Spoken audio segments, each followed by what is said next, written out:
Okay, I've done another bit of the wall. I'm going to try and maybe neaten this off just where it did go to within the shower area, and then match in the plaster.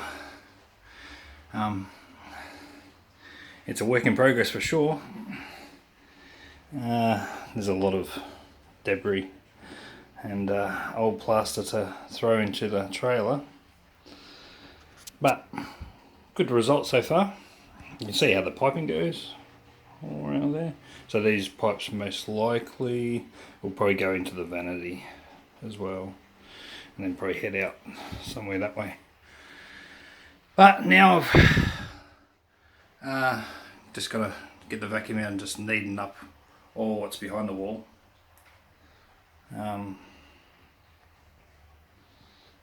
But yeah, getting there. It's always interesting when you do something for the first time of how houses are put together. The thing is, houses are, as you know, way overpriced for what they are. Bit of plaster, bit of wood, and a bit of electrical wire, give or take. Of course, there's a lot of working skills in there with tradies and stuff like that, what they got to learn, but houses are still way overpriced. I'm sure a lot of you watching this would agree. I mean, at the end of the day, it's the real estate mob that are a main blame for houses going up, because they seek their commission and they always want to get more and more and more, so drives the house market up for every other person, which is, yeah. I mean, now they say, or maybe they said it before, but they say it's just the land now that's going up. But I personally think that with your birth certificate in your country, you should get a piece of land given to you with your birth certificate, and then what you do with it is up to you. I mean, we're all born on the same planet, so why can't we have a piece of land for free with your birth certificate of the country that you're born in? And then you've always got somewhere at least to call home at the start, and then work your way up and build something in the future. But everything's money in this world, unfortunately, and everyone's greedy. Well, majority are greedy, especially in the higher plants. But yeah, that's another rant for me while I'm doing this. I just think of houses and what they're really made of, and then you got the prices behind them. It's just phenomenal, especially now in Australia. Houses go up like 100, 200 grand every year. It's just crazy. So my last video was about petrol, and now it's about houses and prices. Yeah. I still just can't fathom how in Australia we're getting mass immigration, and they're all in very nice new modern houses. I just try to wonder how they can afford it myself. I wonder if they're being given a lot of it. Yeah, anyway. The bathroom, this is Sunday, so tomorrow is the 7 days curing time. I've neatened up all this, squared up the section because I got the cement sheeting that's going to go. I'm putting cement sheeting in and then just butting it up. The tiles will bring it up to pretty much the level of the plaster, but I want cement sheeting is a little bit more durable with wet areas. So that's where I'm at. This is an old switch they used to have, so I'm going to mix up some wood fill and fill up all that in that beam there, and that power point in there is going to come onto this side. Don't know why they put it on that side, but it's nowhere near inside the shower area. So, and they originally had switches inside here, so put it on this side. Once that's done, then I'm going to have to put like a cover on that side, and sort of like a plate, and then I'll plaster fill it on the other side.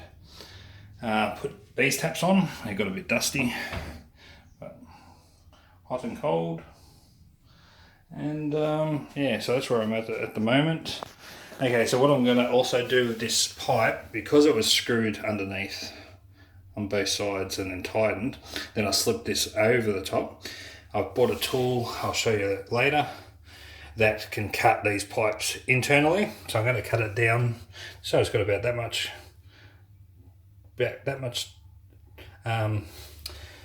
length down there, just above, or should I say just a little bit above where this spout ends, so just in that depth there. And then I've got some putty, which I'll show as well, JB Weld water, I think it's water weld. That's, you can even hardens underwater, so that's how good it is. And what I'm going to do is I'm going to fill all around the edge and build it up and make that all, obviously the water I don't want it seeping out on the other side of the pipe, so it's going to be the weld all the way around the pipe. And then after that's all hardened, then I'm going to even silicone it as well, just to give it as much protection as possible, but that should be good. So what I'll do now is get into the wood fill, and I'm going to just put some more gal on this metal facing for that wood there, and that should be good for another probably 10 years. Anyway, so I'll get into that now. So this wood fill that I use, just a powdery base like that. You just scoop it into there, and it's just like mixing up the right consistency, not too runny, not too obviously lumpy like clay or something. And yeah, just throw some water in there, mix it up with your good old spatula, and start filling. So I'll mix it up now. Okay, so that's what it looks like just with water, and you just mix it into the consistency you want. Yeah, pretty easy. Okay, so with that wood putty, just puttied up some just imperfections in the timber, some old nail holes, and of course the big holes that were from the old switch. So it's a good start, works well. And this, of course, big hole up there. Anyway, a lot of people may not do that, but I like going a little bit extra.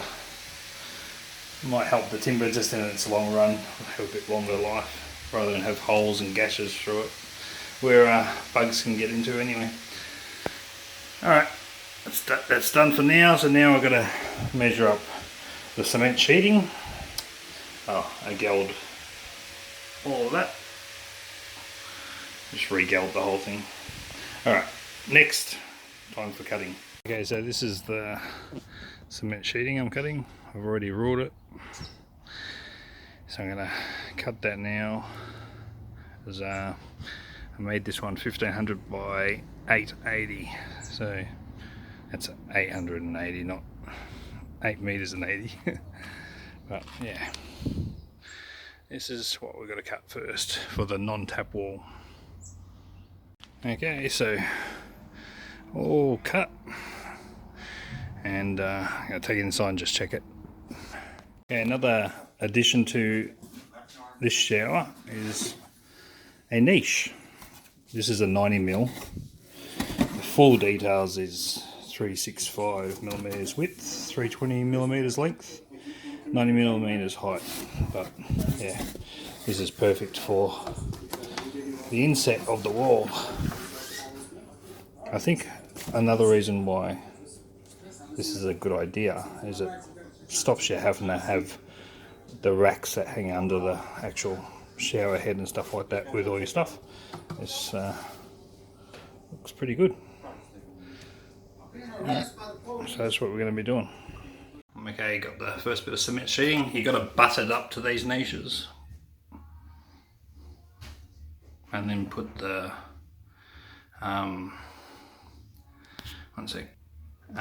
the membrane over it, so it all seals in.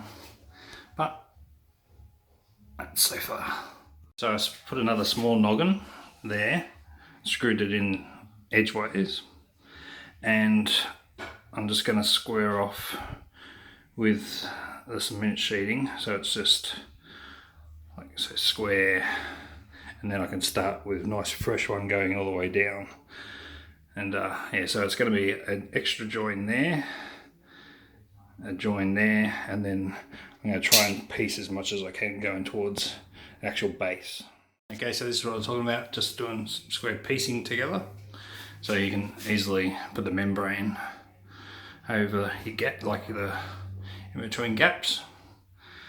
Just coming together. Niche looks great. So just 1 second. So just put a bottle up there. That just shows you how much also room sideways. And then even further back. Because again, I think a lot of soap, once it's like, especially the racks that go straight underneath your tap, or the headpiece, gets a lot of water on it, and probably, you know, your soap doesn't last as long getting a lot of water on it. So this is a good idea, away from the actual head part of it, and you can even back it right back so it's getting minimal splash. So yeah, going well. Another piece of the puzzle, which is this piece. So I always wanted, always good to have your noggins behind where you're nailing, so I'll join the next piece just underneath that where it's got another bit of noggin. This is going to be the fun part down the bottom. This is where I'm up to. Just a bit of repair fill in between joints. Not bad for an amateur, first time.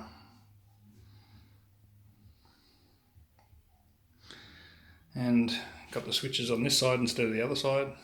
So filled in the old switches there. These used to be in the hallway. Just swapped it around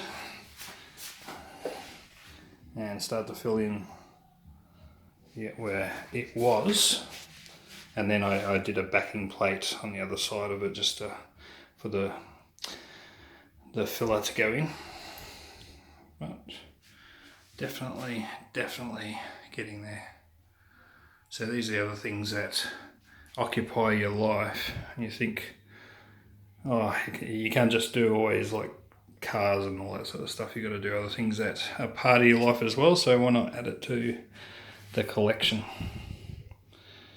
So yeah, that's where I'm up to. It's now 6:30 on a Sunday night, so it's not bad. And tomorrow that's supposed to be fully cured, so not bad timing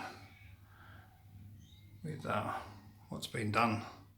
Okay, back and finished off this side, and down the very bottom, sealed it all in. Good old plaster fill, matched in all the taps, so these will cover pretty well, and then behind the tile of course. But up to now, it's been pretty good. So the next step will be just fine sanding that plaster fill and just making sure there's not too many like in grooves, or you know, parts that need a bit more of a fill before the grout goes on. And obviously when you're doing the coating with the waterproofing and stuff like that, that all has to be painted on as well, so just get a semi-smooth sort of surface and yeah, go from there. But really good, really happy. This is Monday late afternoon, so that's 7 days up to this stage, but obviously not working on it every single day. But it's coming out well, I'm very happy with it. So next will be a bit more of the sanding and just fine touches before get the waterproofing mix, the membrane and the primer and all that sort of stuff. So yeah, cool.